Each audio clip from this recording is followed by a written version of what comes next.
If your job is athletic at all, and what I mean by athletic is if you ever have to climb or crouch or crawl or carry heavy loads or nail bags or work in awkward positions, and you know what I'm talking about when I say it's a bummer when your pants won't stay up. And you might have thought about, wow, my belt hurts. So I'm back to talking about suspenders, and I've done it several times on this channel, and that's not really what I'm talking about right now. What I'm really talking about is the Bachelor buttons that the best type of work suspenders attach to. Now you've probably seen the Bachelor buttons on pants. You have anyway if you watch this channel much.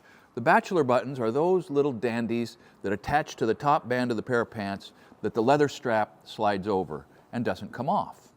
Problem is, when you're thinking about switching to suspenders, you have to think about buying a whole new wardrobe, and that, I'm sure, is an obstacle. So what you need to know is you can buy the Bachelor buttons online or maybe at your local logging supply store if you've got one of those, and install the Bachelor buttons yourself.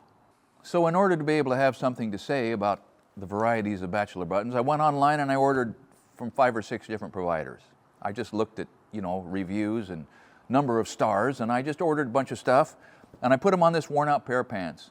And so I can't tell you that I have used these to exhaustion. I haven't worn them out or had the experience of having them tear out because they were cheap, but I have some impressions after installing them, and then at the end of the video I'll show you how to install them on this pair of pants, which came from the factory missing 2 Bachelor buttons, therefore useless until today. So when I was putting these on last night, I made a few notes on the little scraps of paper that kind of came with the shipping, and they don't mean much, but first up I want to talk about the button I put on that came from Carhartt. Well, Carhartt didn't put their name on the outside where you could see it. I guess they didn't want anybody else to take credit for anything they've got going. I don't know how Carhartt thinks anymore. But the first thing I did with all of them is to see if there was any steel in it. And yeah, there's no steel in the Carhartt buttons. They went on pretty good. They were a drive-on type. That is, you tap, tap, tap the rivet in from the back. I'll demonstrate that. And they seem solid, okay. All right, okay. I don't know what else to say except they worked and they went on, and they're the same size as the ones in the pants that they sell.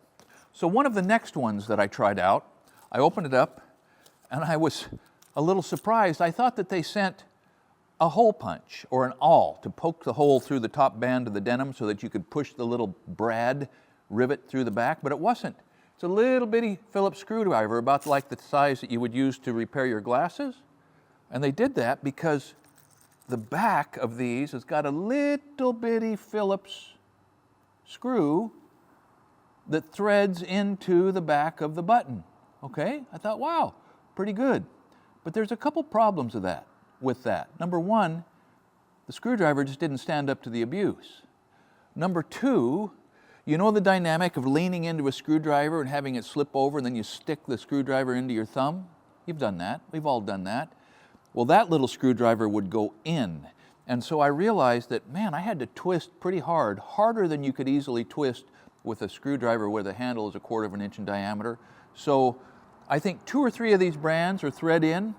They seem all right, but I know they would loosen up in a washing machine, and so what these have to be for is so that you can make designer selections if you want to switch, in this case, from a single Lone Star to a silver that says GN Jeans to, what else is in here? Okay, this says guaranteed high quality. So if it's a designer statement, you don't care about work, get the kind where it screws in from the back, but be careful or you're going to end up with a bloody thumb and then you'll get blood on your jeans, and that's not so good. So to kind of cut to the chase on the ones that I am going to put on the second tier, the best of the lot that are on the second tier is this variety that says, see if I can even turn that, guaranteed high quality. It's what they say. It's a good looking logo, it's a good looking color, and it's a nice drive-in fit. Now not only is it a drive-in fit, but the brad piece that goes into the back is kind of sharp, so you at least have a chance of pushing it through 2 layers of pretty stout denim. It drove on, I like it. So I'm not sure which of these, oh yes I am. I remember what it looks like. It's in this little packet right here. and it came from Amazon with the thing that says 20 millimeter replacement jean buttons, 12 sets, combo copper tack buttons. So of the ones that I ordered just sort of out of the general assortment that popped up first, those are the ones that I think probably are going to hold up to the world of work the best. But the winner on this, in this whole category, and I'm pleased to announce it really, are the ones that are provided by Welch. Now Welch is the brand of suspender that I use. So when I saw those as an option, of course I bought them. I don't know that these are made in the United States. I know that the rest are made in China, and this says Welch Workwear is a member of the Kinco family of companies, Portland, Oregon, USA. It doesn't say anything other than that on point of origin. But I can tell you this, there's a little steel in them. That's got to be a plus. And the brad on the back is sharper and seems to set with more authority. I would bet my modesty on these Welch buttons. I'll show you how they're installed. So if you're going to put these in your pants, you put the layout, right? You put the layout on the pants. And in general,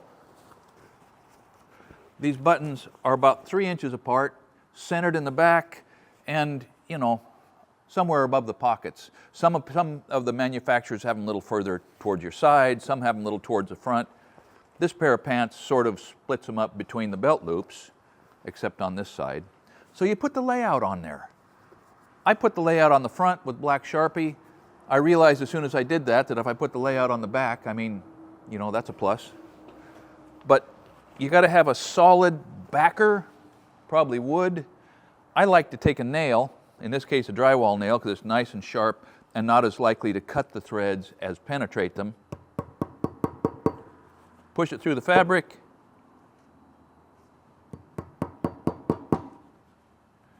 Now you've got a hole going. Turn it over. Get out some buttons.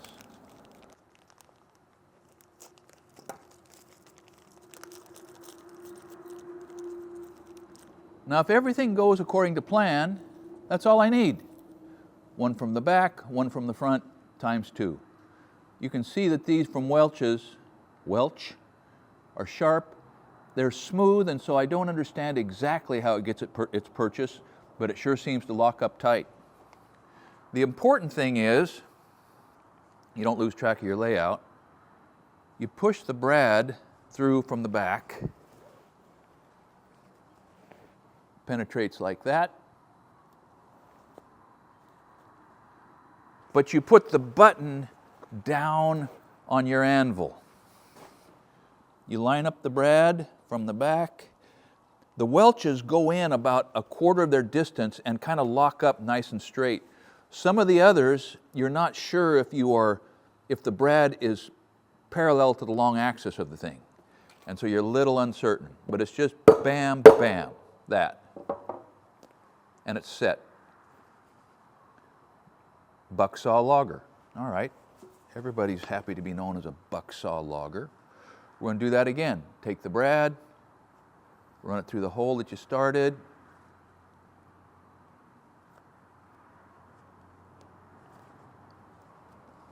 Make sure you've got it out there. Make sure you like the layout. Put your button down on whatever you're using as an anvil. Line it up. Oh, it slips in there just about right.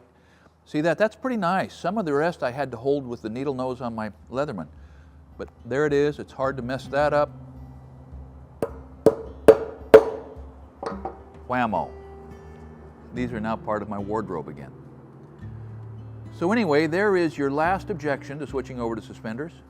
And once you do, once you get the sensation of not having to worry about where your pants are at or whether you're doing your plumber impersonation, you're going to realize that it's easier on your back, easier on your posture, and frankly, they are easier on the eyes.